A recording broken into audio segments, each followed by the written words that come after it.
Graça e paz, meus irmãos. Abram as suas Bíblias no livro de 1 Coríntios, capítulo 7. Nós vamos fazer a leitura e o estudo dos versículos 25 a 28. Problemas com respeito ao casamento em tempos de tribulação. Versículo 25.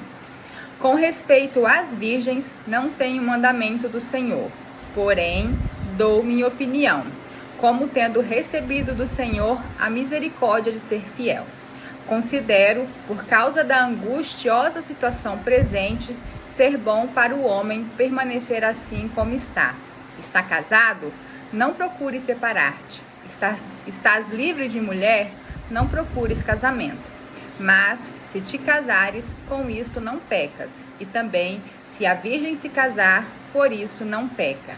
Ainda assim, tais pessoas sofrerão angústia na carne, e eu quisera poupar-vos. Graça e paz, meus irmãos. Vamos continuar o estudo aqui de 1 Coríntios 7. Agora Paulo vai estar falando aos solteiros, lembrando que o contexto é o casamento, dos versículos 25 a 28. No versículo 25, Paulo diz assim: com respeito às virgens, aqui significam pessoas solteiras, não tenho mandamento do Senhor, porém eu dou a minha opinião, que é um parecer, é um conselho de Paulo para os solteiros, como tendo recebido do Senhor a misericórdia de ser fiel.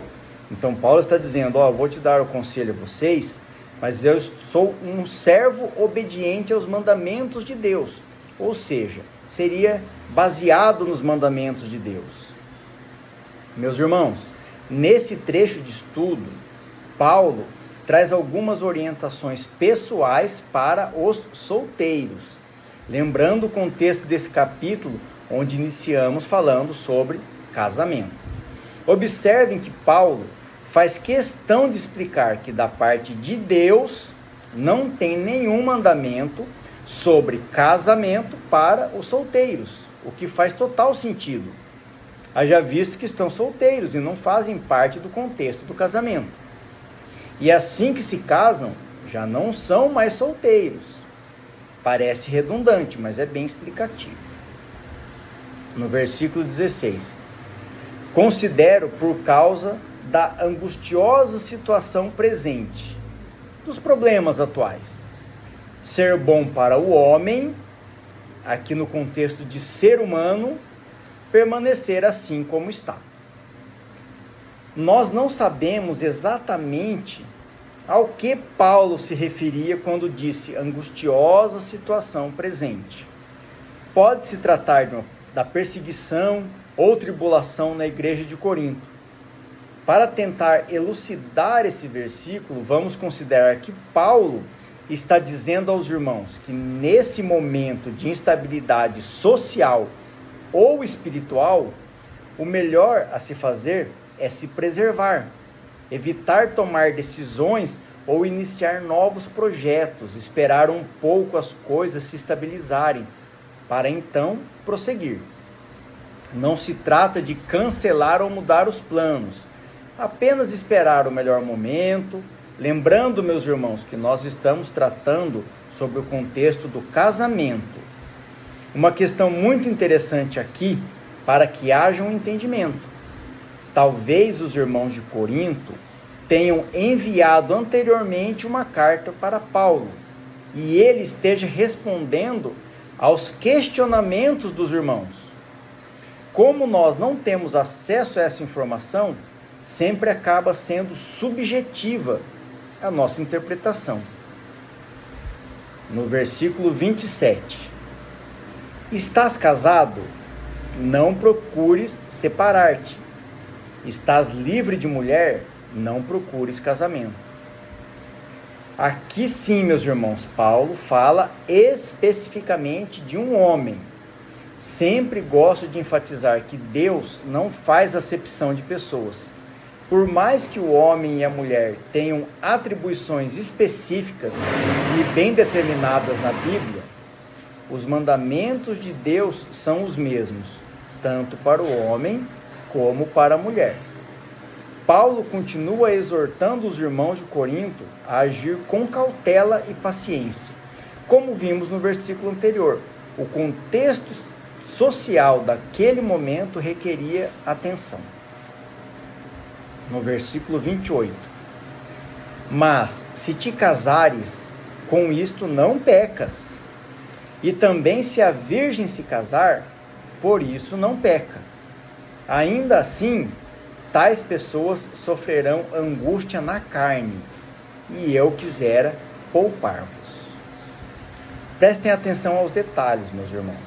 Paulo confirma que, independente da situação que estava acontecendo, o casamento não seria um pecado. Não estariam agindo contra a vontade e os mandamentos de Deus.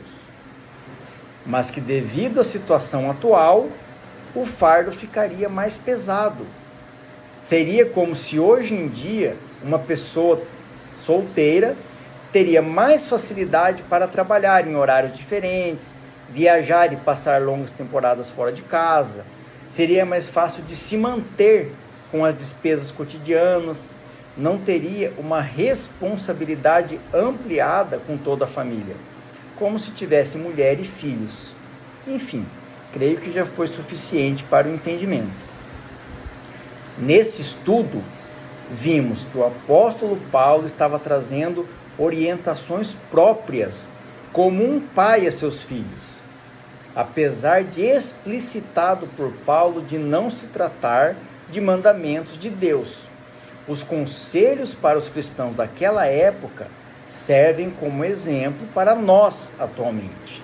Vamos refletir. Vocês já pararam para analisar como está o mundo ao seu redor?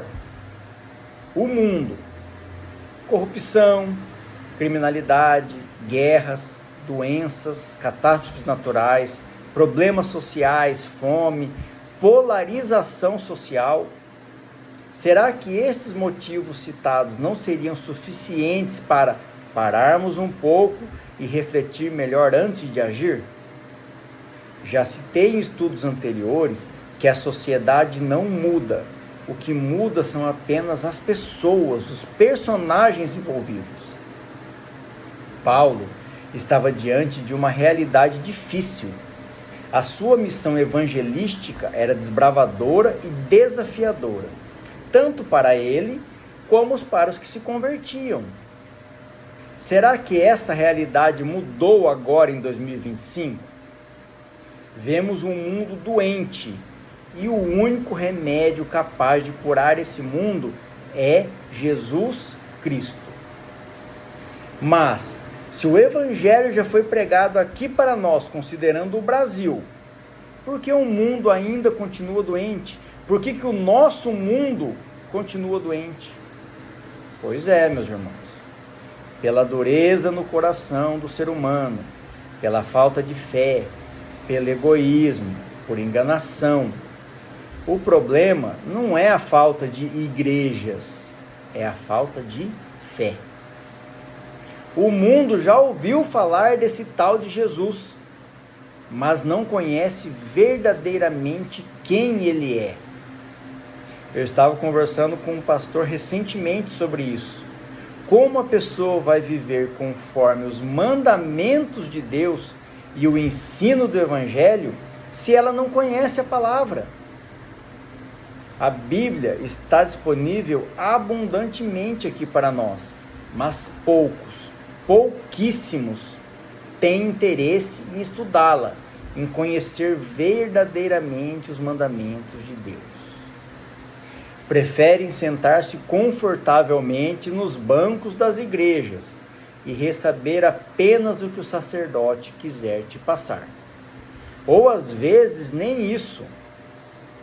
Muitas vezes, meus irmãos, nós conversamos com cristãos que se dizem convertidos, que se dizem verdadeiramente discípulos de Jesus, que vão nas missas, nos cultos, todos os domingos, mas que nunca leram verdadeiramente a Bíblia, que não leram a Bíblia, que não conhecem a palavra, que não estudaram. Como que eles vão viver conforme a palavra se eles não conhecem a palavra? Como eles vão aplicar os mandamentos de Deus em sua vida se eles não sabem quais são os verdadeiros mandamentos? Eles só ouviram falar desses mandamentos, mas eles não sabem quais são os mandamentos. Como você vai viver algo que você não conhece? Mas será que isso é suficiente? Simplesmente participar do culto, da missa? De vez em quando eu vou lá. Como vamos saber se aquele sacerdote é verdadeiramente um servo de Deus ou um falso mestre? Jesus já nos orientou sobre isso. Vamos ver o que diz lá no Evangelho de João, capítulo 8, versículo 31 e 32. Vejam que a resposta eu estou buscando na Bíblia. Disse, pois, Jesus aos judeus que haviam crido nele: se vós permanecerdes na minha palavra, sois verdadeiramente meus discípulos, e conhecereis a verdade, e a verdade vos libertará. Todas as respostas que precisamos para a nossa caminhada cristã, para a nossa vida, já foram dadas, e elas estão na Bíblia. Leia a Bíblia, estude a palavra, busque o verdadeiro entendimento do que está escrito na Bíblia. A verdade, meus irmãos, não está em mim, não está no que eu digo. A verdade não está no que o pastor diz, no que o padre diz. A verdade está na Bíblia. Leia a Bíblia.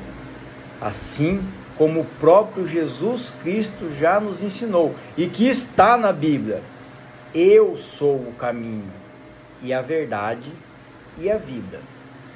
Que tudo seja feito para a honra e glória do nosso Senhor Jesus Cristo. Amém.